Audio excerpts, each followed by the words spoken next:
Hello friends, welcome to this video. In today's video we are going to learn spoken English sentence structure had to।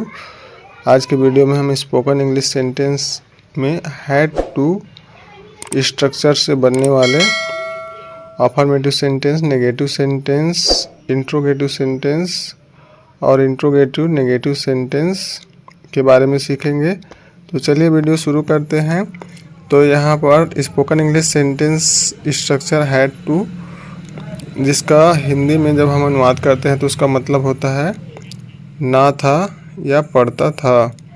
Sentence structure को समझते हैं। जैसे कि यहाँ पर हम सबसे पहले अफर्मेटिव सेंटेंस यानी सकारात्मक वाक्य के स्ट्रक्चर को देखते हैं। तो हमें spoken English sentence had to का यूज़ करने के लिए अफर्मेटिव सेंटेंस में सबसे पहले हमें सब्जेक्ट लिखना होता है। सब्जेक्ट के बाद में हैड टू और उसके बाद वर्ब का फर्स्ट फॉर्म यानी क्रिया का पहला रूप लिखना होता है। उसके बाद हमें सेंटेंस में ऑब्जेक्ट लिखना होता है।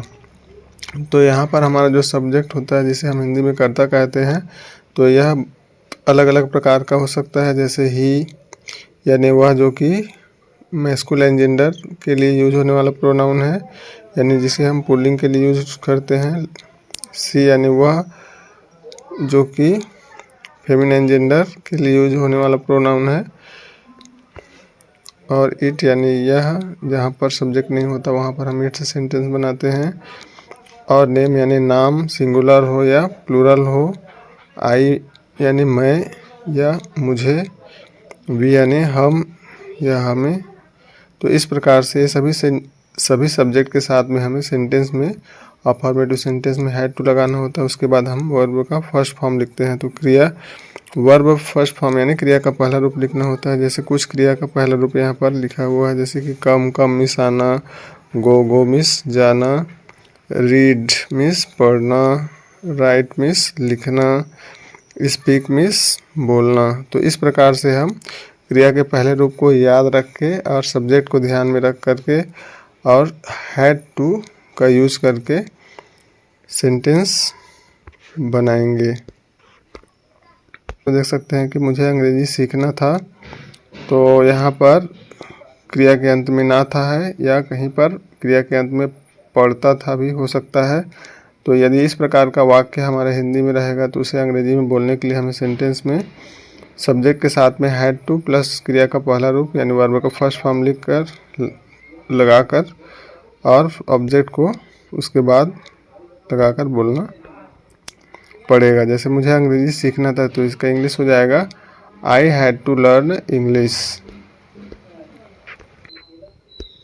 चलिए आगे हम हैड टू स्ट्रक्चर में नेगेटिव सेंटेंस किस प्रकार से सेंटेंस स्ट्रक्चर बनेगा इसे देखते हैं।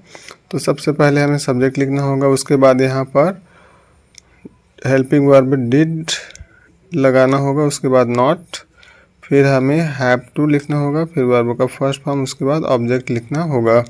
तो जैसे कि उदाहरण में मुझे अंग्रेजी नहीं सीखना था, तो यहाँ पर आप देख सकते हैं कि वाक्य में नहीं है, जो हमें बताता है कि यह वाक्य नेगेटिव है अर्थात नकारात्मक है। तो इसे हम अंग्रेजी में लिखने के लिए और बोलने के लिए सबसे पहले हमें यहाँ पर सब्जेक्ट लिखना होगा आई, और उसके बाद यहाँ पर हम डिड लगाएंगे। उसके बाद नॉट, फिर हैव टू, उसके बाद वर्ब का फर्स्ट फॉर्म, फिर ऑब्जेक्ट। तो मुझे अंग्रेजी नहीं सीखना था, इसका इंग्लिश हो जाएगा I did not have to learn English, और लास्ट में फुल स्टॉप लगा देंगे। नेगेटिव सेंटेंस को समझ लेने के बाद चलिए आगे हम इंट्रोगेटिव सेंटेंस टाइप 1, जो कि हेल्पिंग वर्ब से बनने वाले होते हैं, के सेंटेंस स्ट्रक्चर को समझते हैं। तो हैड टू स्ट्रक्चर में सबसे पहले हम इंट्रोगेटिव सेंटेंस टाइप 1 में हेल्पिंग वर्ब डिड को सेंटेंस की शुरुआत में रखेंगे, जिसका पहला अक्षर हम बड़ा लिखेंगे। उसके बाद सब्जेक्ट लिखेंगे, फिर हम सेंटेंस में हैव टू लिखेंगे, फिर वर्ब का फर्स्ट फॉर्म लिखेंगे, फिर ऑब्जेक्ट, फिर क्वेश्चन मार्क लगाएंगे। तो जैसे कि उदाहरण में क्या मुझे अंग्रेजी सीखना था, तो वाक्य के शुरुआत में यदि क्या रहेगा तो इस प्रकार का इंट्रोगेटिव सेंटेंस यानी प्रश्नवाचक वाक्य टाइप 1, जो कि हेल्पिंग वर्ब से बनने वाला होता है, के बारे में हमें बताता है। तो सबसे पहले हम यहाँ पर हेल्पिंग वर्ब डिड लिखेंगे, और उसके बाद यहाँ पर सब्जेक्ट आई लिखेंगे, फिर हैव टू, फिर वर्ब का फर्स्ट फॉर्म, उसके बाद हम इंग्लिश यानी ऑब्जेक्ट लिखेंगे और लास्ट में क्वेश्चन मार्क लगाएंगे। तो क्या मुझे अंग्रेजी सीखना था, तो इसका इंग्लिश हो जाएगा did I have to learn English. तो इस सेंटेंस स्ट्रक्चर को ध्यान में रखकर हम हैड टू स्ट्रक्चर के सभी प्रकार के बहुत सारे इंट्रोगेटिव सेंटेंस टाइप 1 के बना सकते हैं। टाइप 1 सेंटेंस स्ट्रक्चर और एग्जाम्पल को समझ लेने के बाद चलिए हम आगे टाइप 2 सेंटेंस स्ट्रक्चर को समझते हैं, जो कि WH क्वेश्चन वर्ड यानी WH प्रश्न सूचक शब्द की मदद से बनाया जाता है, जो कि बहुत ही इम्पोर्टेंट होता है, जो कि हमारा बहुत सारे क्वेश्चन में हमें देखने के लिए मिलता है। तो हम इस प्रकार के सेंटेंस को लिखने के लिए और बोलने के लिए हमें सेंटेंस की शुरुआत में WH क्वेश्चन वर्ड को लिखना होता है, उसके बाद हमें डिड लगाना होता है हेल्पिंग वर्ब, उसके बाद सब्जेक्ट, उसके बाद हमें हैव टू लिखना होता है, उसके बाद वर्ब का फर्स्ट फॉर्म, उसके बाद हमें ऑब्जेक्ट और लास्ट में क्वेश्चन मार्क लगाना होता है। तो जैसे कि उदाहरण में मुझे अंग्रेजी क्यों सीखना था या मुझे अंग्रेजी क्यों सीखना पड़ता था, इस प्रकार से यदि वाक्य में रहेगा तो हम इसे अंग्रेजी में लिखेंगे। सबसे पहले WH क्वेश्चन वर्ड, तो क्यों के लिए हम यहाँ पर वाई लिखेंगे, उसके बाद डिड लगाएंगे, फिर आई, फिर हैव टू, फिर वर्ब का फर्स्ट फॉर्म, फिर ऑब्जेक्ट। तो मुझे अंग्रेजी क्यों सीखना था, इसका इंग्लिश हो जाएगा why did I have to learn English, और लास्ट में क्वेश्चन मार्क लगा देंगे। तो इस प्रकार से हमारा इंट्रोगेटिव सेंटेंस टाइप 1 और टाइप 2 बनेगा। तो इस सेंटेंस स्ट्रक्चर को ध्यान में रखकर हम बहुत सारे अंग्रेजी के सेंटेंसेस बना सकते हैं और स्पोकन इंग्लिश की प्रैक्टिस कर सकते हैं। साथ ही हम हिंदी के वाक्यों को भी आसानी से पहचान सकते हैं और उसका ट्रांसलेट इंग्लिश में कर सकते हैं।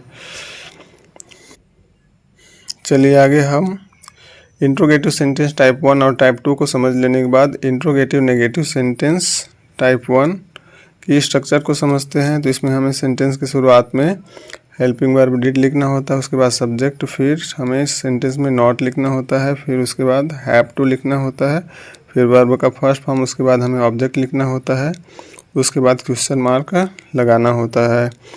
तो जैसे यहाँ पर हमारा अंग्रेजी का वाक्य, मुझे अंग्रेजी, जैसे यहाँ पर हमारा अंग्रेजी का वाक्य टाइप 1 में हो जाएगा क्या मुझे अंग्रेजी नहीं सीखना था, तो इसका इंग्लिश हो जाएगा did I not have to learn English, और लास्ट में क्वेश्चन मार्क लगा देंगे। तो इस सेंटेंस स्ट्रक्चर को ध्यान में रखकर आप और भी अन्य अंग्रेजी के वाक्य बना सकते हैं। तो हम इंट्रोगेटिव नेगेटिव टाइप 1 के सेंटेंस स्ट्रक्चर को समझ लेने के बाद अब हम type 2 interrogative negative sentence had to type 2 के सेंटेंस स्ट्रक्चर को समझते हैं। तो इसमें हमें सेंटेंस की शुरुआत में WH क्वेश्चन वर्ड को लिखना होता है, उसके बाद हमें सेंटेंस में हेल्पिंग वर्ब डिड लिखना होता है, फिर सब्जेक्ट, उसके बाद नॉट, फिर उसके बाद हमें सेंटेंस में हैव टू लिखना होता है, उसके बाद वर्ब की फर्स्ट फॉर्म, उसके बाद ऑब्जेक्ट, और उसके बाद हमें क्वेश्चन मार्क लगाना होता है। तो इस सेंटेंस स्ट्रक्चर को ध्यान में रखकर आप एक अंग्रेजी का सेंटेंस बनाकर कमेंट बॉक्स में कमेंट कीजिए। उम्मीद करता हूँ कि आपको वीडियो समझ में आया होगा, जिसमें आपने affirmative sentence had to structure से बनने वाले अफर्मेटिव सेंटेंस, नेगेटिव सेंटेंस और interrogative sentence type 1, interrogative sentence type 2, साथ ही इंट्रोगेटिव नेगेटिव सेंटेंस टाइप 1 और टाइप 2 के सेंटेंस स्ट्रक्चर के बारे में समझा और सेंटेंस बनाने का प्रैक्टिस किया।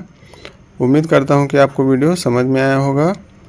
यदि वीडियो से रिलेटेड आपका कोई क्वेश्चन हो तो कमेंट बॉक्स में कमेंट करके पूछें, और वीडियो आपको अच्छा लगा हो तो वीडियो को लाइक करें, चैनल पर नए हो तो चैनल को सब्सक्राइब करें, ताकि इसी प्रकार के अन्य और